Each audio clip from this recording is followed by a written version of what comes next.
어, 우선 제가 본격적으로 말씀을 나누기에 앞서서 모두에게 수고했다고 이야기하고 싶습니다. 오늘의 말씀의 주제인 짐을 좀 이용해서 인사를 드리면 국민의 짐이 만들어낸 자신을 짐이라고 생각하는 대통령의 시대에 3년을 이 어려움 속에서 무거운 짐을 지고 살았던 모든 분들께 12월 3일 내란의 밤에서 딱 6개월 지난 6월 3일 대통령 선거가 있기까지 수고한 모든 분들께 감사의 인사를 보냅니다. 아직 내란의 심판이 끝나지 않았지만 그래도 고생한 모두에게 수고했다고 말씀을 전합니다. 새로운 대통령이 뽑히고 또 새로운 정부가 들어서자마자 그간 기대하고 바랬던 일들이 순식간에 바뀌는 것을 보면서 기대감도 더 커지는데요.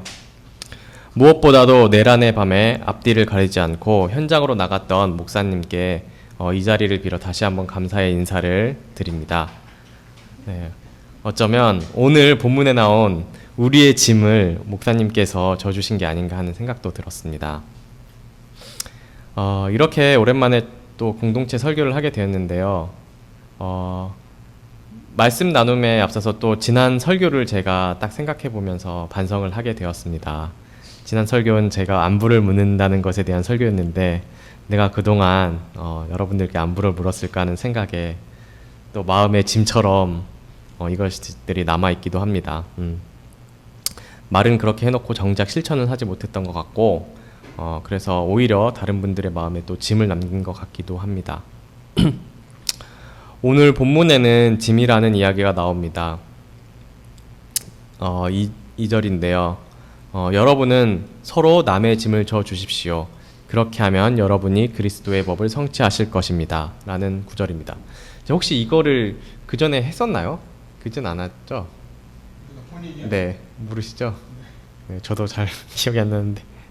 네, 어쨌든 네, 서로의 짐을 져주면 이 본문을 보면 서로의 짐을 져주면 우리는 그리스도의 법을 성취할 수 있다고 이야기합니다. 서로의 짐을 진다는 것 그리고 그리스도의 법을 성취한다는 것 과연 이것은 무엇일까요? 이 이야기에 앞서 갈라디아서에 대해서 알아보겠습니다.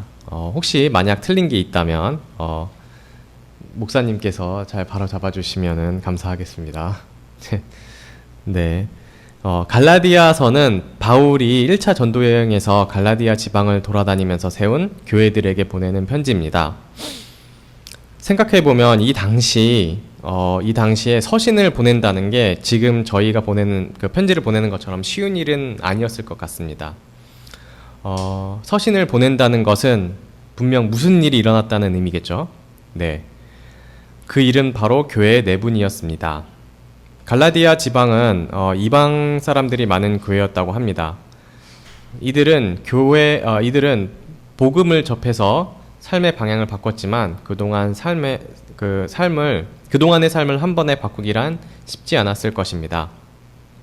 그래서 이방인들은 이교도적 삶의 방식으로 살아가게 되고 그들의 윤리 기준 또한 그렇게 맞춰서 생각하고 살게 됐습니다. 그런데 이때 유대교 출신 사람들은 오히려 이에 반하며 율법을 강조하기 시작합니다. 그러면서 자신의 우월성을 강조하기도 하고요. 할례 등의 문제로 갈등을 겪게 되기도 합니다.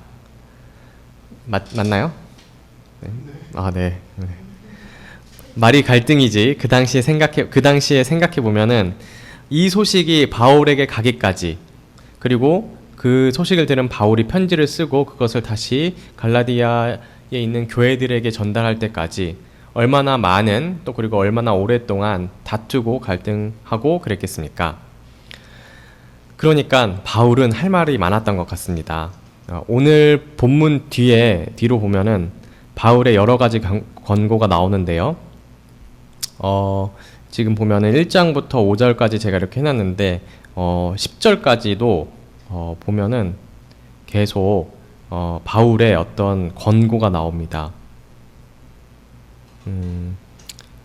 이게 보면은 제가 처음에 이걸 읽을 때 이 권고들이 이렇게 딱 이어져 있는데 제가 이게 맥락을 이해하려고 보니까 이게 맥락으로 이어진 게 아니라 거의 나열에 가깝다고 느껴졌습니다. 제가 처음에 이 맥락이 잘 이해가 안 돼서 되게 어렵게 생각을 했는데, 지금 이 갈라디아서의 배경을 알고 보니 바울이 마음이 얼마나 급했는지, 그리고 그 급한 마음으로 하고 싶은 이야기가 얼마나 많아서 이렇게 쓴 건가 하는 생각을 하게 되었습니다. 보면 우선 유혹에 빠지지 말라고 하고요. 남의 짐을 져주고, 그리고 아무것도 아니면서 무엇이 된 것처럼 생각하는 건 자기를 속이는 일이니까 그런 건 또 하지 말라고 하는 것 같습니다. 그러면서 자기를 살피라고 합니다. 그러면서 아까는 서로의 짐을 져주라고 하면서 이번에는 각자 자기 몫의 짐을 지라고 합니다. 또 말씀을 배우는 사람들과 가르치는 사람들 모두 좋은 것을 나누라고 하고요. 자기를 속이지 말고 무엇이든 심은 대로 나니까 선한 일을 하라고 하고, 또한 선한 일을 하다가 낙심하지 말라고 합니다. 바울이 얼마나 마음이 이게 다급하고 애달았으면 2절에서는 서로의 짐을 이렇게 지라고 하면서 5절에는 바로 자기 짐은 스스로 지라고, 같은 이제 맥락이 같은 이제 같은 본문 안에서 맥락이 모순된 이야기를 했겠습니까?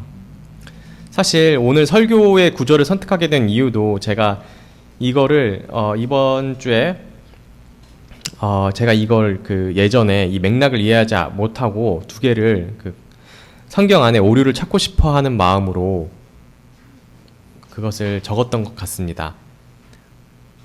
그래서 성경의 오류를 찾고 싶어 한 마음으로 이거를 저장해 뒀는데, 이번 주 성경 구절을 보면서 계속 저장하고 찾아보다가 그 전에 저장한 걸 보고 저장한 거 보고 다시 봤는데 새로운 깨달음을 얻게 되었습니다. 여튼 다시 본문으로 돌아와서, 이렇게 갈등이 심한 갈라디아 지역의 교회에 바울은 권고합니다. 서로의 짐을 지라고요. 일단 이 서로의 짐을 졌을 때 나타나는 결과인 그리스도의 법을 성취한다는 것을 먼저 살펴보겠습니다. 그리스도의 법이 무엇일까요? 제가 이게 궁금해서 무엇인지 찾아보려고 성경에 검색을 해보니까 그리스도의 법 혹은 그리스도의 율법이라는 말이 딱 2번 나온다고 합니다. 오늘 본 갈라디아서에서 한 번이고요. 그리고 고린도전서 9장에서 한 번 이렇게 나옵니다. 고린도전서 9장 20절 21절에는 이렇게 나와 있는데요. 이것은 바울이 한 말입니다. 유대 사람들에게는 유대 사람을 얻으려고 유대 사람 같이 되었습니다. 율법 아래에 있는 사람들에게는 내가 율법 아래 있지 않으면서도 율법 아래에 있는 사람을 얻으려고 율법 아래에 있는 사람과 같이 되었습니다. 율법이 없는 사람, 율법 없이 사는 사람들에게는 내가 하나님의 율법 없이 사는 사람이 아니라 그리스도의 율법 안에서 사는 사람이지만, 율법 없이 사는 사람들을 얻으려고 율법 없이 사는 사람들과 같이 되었습니다. 여기서 보면 그리스도의 율법이라는 말이 그리스도의 법인데요. 이게 성경 어디에도 명확하게 무엇이다라고 나와 있지는 않다고 합니다. 하지만 율법이라는 것을 놓고 봤을 때 우리는 좀 더 생각해 볼 수 있을 것들이 있습니다. 아마도 그리스도의 율법이라는 것은 사랑일 것입니다. 조금 더 나아가면 예수님이 제일 중요한 율법이라고 이야기했던 하나님 사랑, 이웃 사랑일 것입니다. 마태복음 22장 36절에서 40절 말씀입니다. 선생님, 율법 가운데 어느 계명이 중요합니까? 예수께서 그에게 말씀하셨다. 내 마음을 다하고 내 목숨을 다하고 내 뜻을 다하여 주 너의 하나님을 사랑하여라 하였으니 이것이 가장 중요하고 우등가는 계명이다. 둘째 계명도 이것과 같은데 내 이웃을 내 몸과 같이 사랑하여라 한 것이다. 이 두 계명에 온 율법의 예언서에 본뜻이 달려있다. 모두가 잘 아시는 본문이고 우리가 많이 들었던 본문인데요. 즉 그리스도의 법 혹은 그리스도의 율법은 하나님을 사랑하고 이웃을 내 몸처럼 사랑하는 것이 아닌가 합니다. 그리고 이 그리스도의 법을 성취한다는 것은 하나님을 사랑하고 이웃을 내 몸처럼 사랑할 수 있게 되는 어떤 그런 경지에 오를 수 있다는 것일 것입니다. 이웃을 내 몸처럼 사랑한다는 것은 말처럼 쉬운 일이 아니니까요.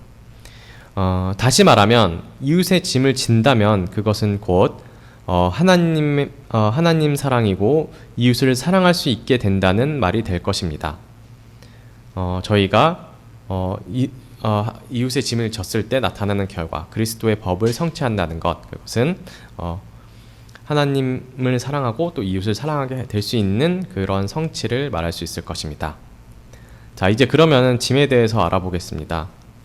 짐은 다들 아시는 말이겠지만 국어사전에서 다시 한번 살펴보면 1번 명사로 다른 곳으로 옮기기 위해 챙기거나 꾸려놓은 물건, 2번 맡겨진 의무나 책임, 3번 수고로운 일이나 귀찮은 물건, 그리고 4번 대명사로 임금이 자기를 가리키는 1인칭 대명사, 뭐 이렇게 나와 있는데요. 저는 여기서 조금 놀란 것이 두 번째 짐이 맡겨진 임무나 책임이라는 것입니다. 여기서 저의 이야기를 조금 하자면, 요즘 저희가 애니어그램을 계속 공부하고 있기에 저의 애니어그램 번호에 대해서 많은 분들이 알고 계실 거라고 생각합니다. 네, 아마 애니어그램 오늘 혹시 모르는 분이 있을까봐 설명하려고 했었는데, 아주 간략하게 얘기하자면 애니어그램은 성격을 9가지로 나눈 것인데, 네, 여튼 저의 그 유형은 6번입니다. 그래서 6번의 특징 중 하나가 바로 이 책임감인데요. 저에게 짐이라는 것은 바로 그 책임감과 같다는 생각이 들었습니다. 책임감이라는 뜻은 그것 자체로는 좋아 보이는 단어긴 하지만 여기서 말하는 것, 그리고 저한테 있어서는, 혹은 애니어그램에서 말하는 이 책임감이라는 것은 어떤 일을 할 때 그것을 재밌게 또 혹은 즐거워서 하는 게 아니라 어떤 의무감으로 하는 일이 많기에, 특히 저는 어떤 일을 할 때 의무감으로 하는 일들이 많기에 이런 부분이 더 와닿았던 것 같은데요. 두 번째, 이 맡겨진 임무나 책임이라는 뜻이 더 와닿았던 것 같습니다. 제가 이든에 와서 많은 시간을 보내고 나서 내가 나를 좀 내려놓는다 라고 생각이 들었던 것 중 하나는 바로 이 책임감에 대한 부분, 또 의무감에 대한 부분을 내려놓는 일이었는데요. 제가 교회를 알지 못하고 또 유년 시절에는 교회를 다니지도 않았는데 대학교 때 우연히 교회를 가게 되고, 그 과정에서 어떤 주일 성수라는 의무를 지게 되었습니다. 또 그리고 11조라는 의무도 있었고요. 그리고 여러 가지 교회에 있었던 많은 어떤 강요된 것들, 혹은 제가 그것을 해야만 했던 것들이 있었던 것 같습니다. 그런데 이든에 오면서 그런 것들이 성경에 의무로 기록되어 있지 않다는 것을 알게 되었습니다. 이런 것들을 지키지 않았을 때 뭔가 하나님께 벌을 받을 것만 같던, 그래서 의무감으로 왔던 교회의 짐을 덜어낼 수 있게 되었습니다. 물론 그만큼 혹시 목사님의 짐이 커졌나 하는 생각도 해보게 되는데요. 여튼 그렇게 이든은 저의 의무라는 거에 대한 짐을 내려놓게 했습니다. 그래서 제가 자유롭다고 느끼는 공간이 되었고, 나를 더 들여다보는, 그리고 나를 더 드러내도 되는 어떤 그런 공간이 되었습니다. 안녕. 저만의 깨달음일 수도 있지만 그래도 저에게는 이든이 바로 짐을 덜어주는 곳이었습니다. 안녕.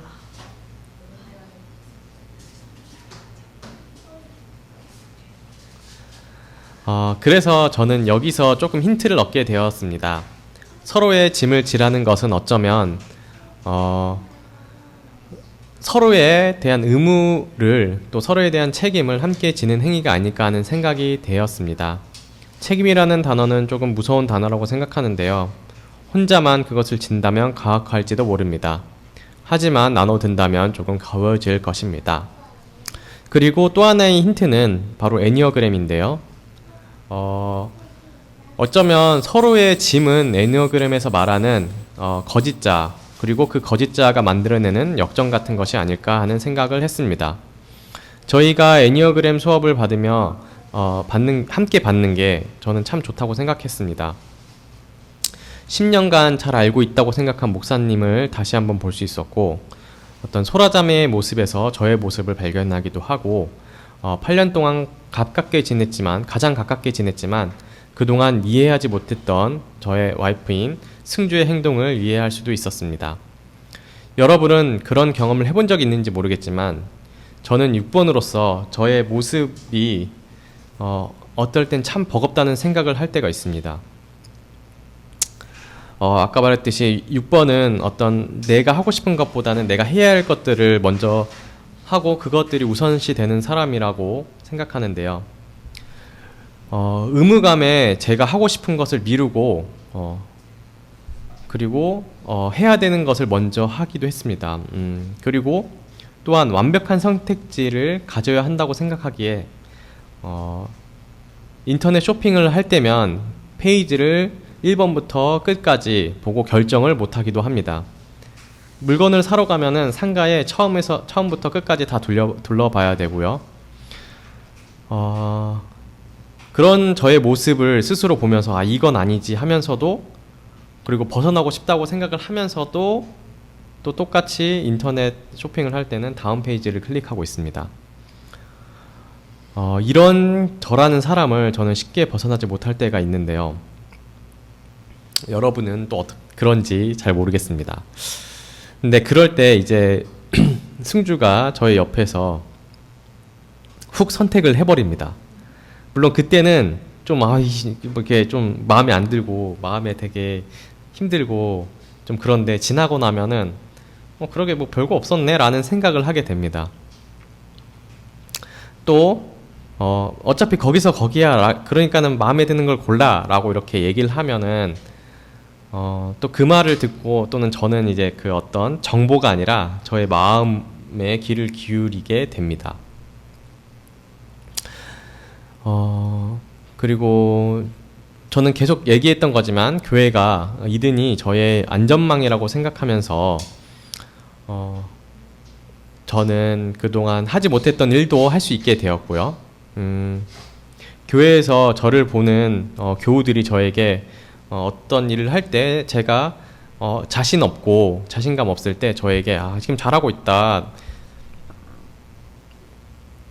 죄송합니다, 잘하고 있다고 또 그런 말을 한마디를 해주면은 없던 자신감이 또 생기기도 합니다. 그렇게 어쩌면 서로의 짐을 진다는 것은 바로 우리가 애니어그램에서 했던 것처럼 자기 자신뿐만 아니라 상대방이, 그리고 또 서로가 가지고 있는 그 거짓자를 끌어안아주고 그것을 이해하고 그 너머의 참자를 바라보는 일이 아닐까 합니다. 서로의 짐과 같은 이 거짓자를 끌어안아서 서로가 참자아로 가게 하는 것, 그것이 서로의 짐을 져주는 것이 아닌가 하는 생각을 했습니다. 그렇게 서로의 짐을 져줄 때 우리는 진정으로 나의 이웃, 바로 이든 안에서 내 옆에 있는 이를 진정으로 사랑할 수 있게 되는 게 아닌가 하는 생각을 하게 되었습니다.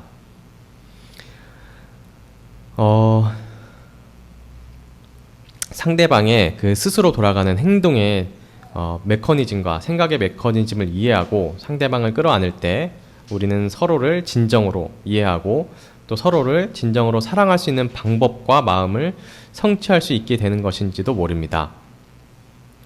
즉, 우리가 말했던 서로의 짐을 져줄 때 그리스도의 법이 성취되는 것, 서로를 끌어안고 서로를 진정으로 이해할 때, 서로의 거짓자를 이해하고 참자로 나아가게 도와줄 때 우리는 서로 진정으로 사랑할 수 있는 것이 아닌가 생각하게 되었습니다.